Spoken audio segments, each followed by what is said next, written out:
Audio Jungle.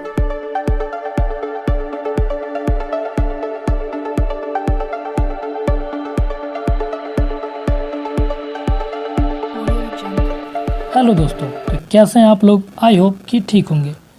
आज हम जानेंगे कि मोबाइल टावर कैसे काम करता है। मोबाइल टावर में एक गोल सा ढोलक की तरह और एक लंबा सा बैट की तरह क्या लगा होता है और दोनों का नाम क्या है और ये काम किस प्रकार करते हैं। एक और बात कि क्या मोबाइल को हम सैटेलाइट के जरिए चलाते हैं कि नहीं, और मोबाइल से जो हम बातचीत और इंटरनेट वगैरह का यूज़ करते हैं ये सब वायरलेस होता है या फिर नहीं, और ये 1G 2G 3G 4G और 5G ये सब क्या है और LTE VoLTE में क्या अंतर है। ये तमाम बातें जानने के लिए जुड़े रहिए हमारे साथ। तो चलिए आज की वीडियो शुरू करते हैं।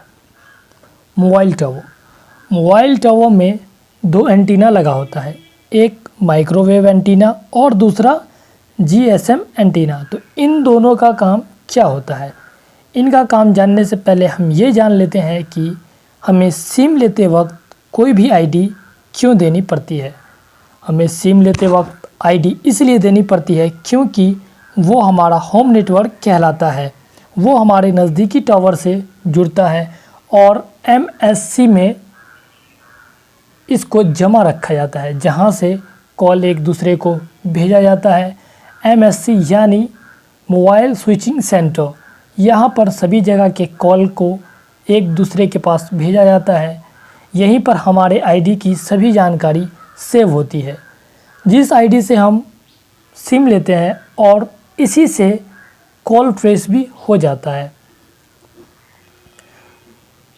जब हम हमारे मोबाइल से किसी को कॉल करते हैं तो वो टावर के GSM एंटीना से होते हुए हमारे रिसीवर जिसको हम कॉल करते हैं उसके पास जाता है और हमारी बातचीत हो पाती है। ये लंबे आकार वाले को हम GSM एंटीना कहते हैं। GSM एंटीना ही मेन होता है। अब हम ये गोल वाले एंटीना यानी माइक्रोवेव एंटीना की बात करते हैं। ये एंटीना का काम होता है एक टावर से दूसरे टावर के बीच में कनेक्शन रखना। जब हम किसी को कॉल करते हैं और वो अपने होम नेटवर्क से बाहर होता है, तब ये एंटीना एक टावर से दूसरे टावर को बात करके हमारे रिसीवर तक कॉल को पहुंचाता है, तब हमारी बातचीत हो पाती है। इन सभी दौरान टावर के अलावा कहीं भी सैटेलाइट का काम नहीं पड़ता है। टावर का एंटीना वायर से कनेक्ट रहता है। टावर में हम सब जो देखते हैं मोटे मोटे ऑप्टिकल फाइबर वाले केबल वायर, वो टावर के एंटीना से होते हुए नीचे आया होता है और BTS से जुड़ा होता है, और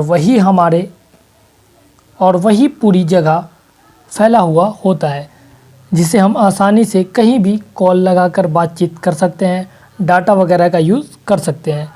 केवल हमारा मोबाइल और हमारे नज़दीकी टावर के GSM एंटीना में वायरलेस बात होती है, नहीं तो सब जगह वायर की मदद से बात हो पाती है। अगर वायर नहीं रहेगा तो हम किसी से बात भी नहीं कर पाएंगे।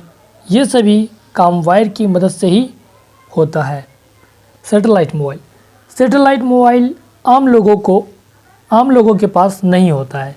ये मोबाइल आर्मी के जवान सब और टेररिस्ट वगैरह के पास खास करके रहता है। इसे हम ट्रेस नहीं कर पाते हैं, लेकिन इसकी बात को हम सुन सकते हैं। इसलिए आर्मी के जवान सब जब भी कोई बात करते हैं तो वो कोड में बात करते हैं। वे सब आम मोबाइल का यूज़ इसलिए नहीं करते हैं क्योंकि अगर आम मोबाइल का यूज़ करेंगे तो मोबाइल टावर लगाना पड़ेगा, और युद्ध के वक्त दुश्मन सबसे पहले टावर को ही नुकसान पहुंचाएगा। फिर उस मोबाइल का कोई काम ही नहीं रहेगा, वो मोबाइल झुंझुना हो जाएगा एकदम। इसलिए उन लोगों को सैटेलाइट फ़ोन का इस्तेमाल करना पड़ता है।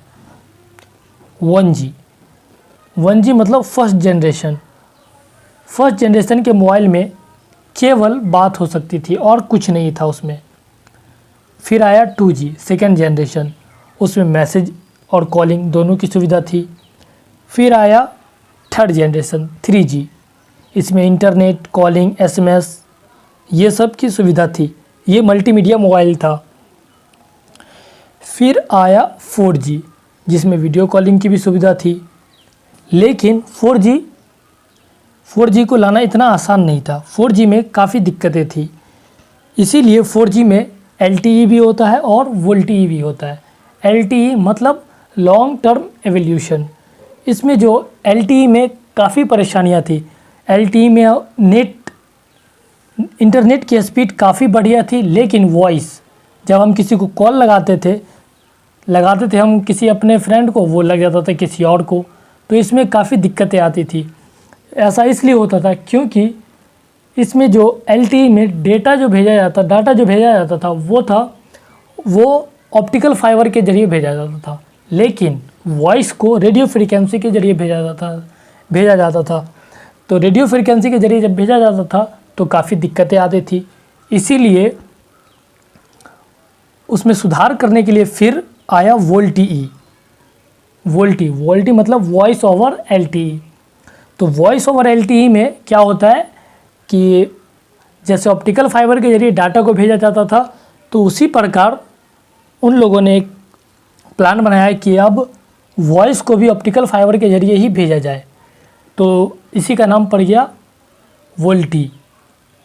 तो VoLTE में होता है कि वॉइस को ज़्यादा प्रेफरेंस दिया जाता है। वॉइस की ज़्यादा मान्यता रहती है कि अगर कॉल लगाएंगे तो खट से एक बार में कॉल लग जाएगा। और थोड़ा इंटरनेट इसमें कम स्पीड रहता है LTE के मुकाबले। LTE में इंटरनेट की स्पीड काफ़ी अच्छा रहती थी, लेकिन वॉइस काफ़ी घटिया थी। तो इसी वजह से बस यही कारण है LTE और VoLTE का। हमारे प्रीवियस वीडियो का क्वेश्चन था कि अटलांटिक महासागर में ऐसी कौन सी जगह है जहां जहाज़ें जाती तो है लेकिन वापस नहीं आती है। तो वो जगह है बरमूडा ट्रायंगल।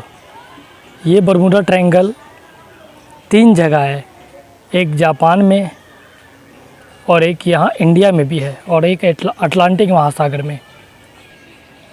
आज का क्वेश्चन है कि अंतर्राष्ट्रीय चाय दिवस कब मनाया जाता है। अगर आपको पता है तो कमेंट बॉक्स में बताइए, नहीं तो जानने के लिए नेक्स्ट वीडियो का इंतज़ार कीजिए। Thank you.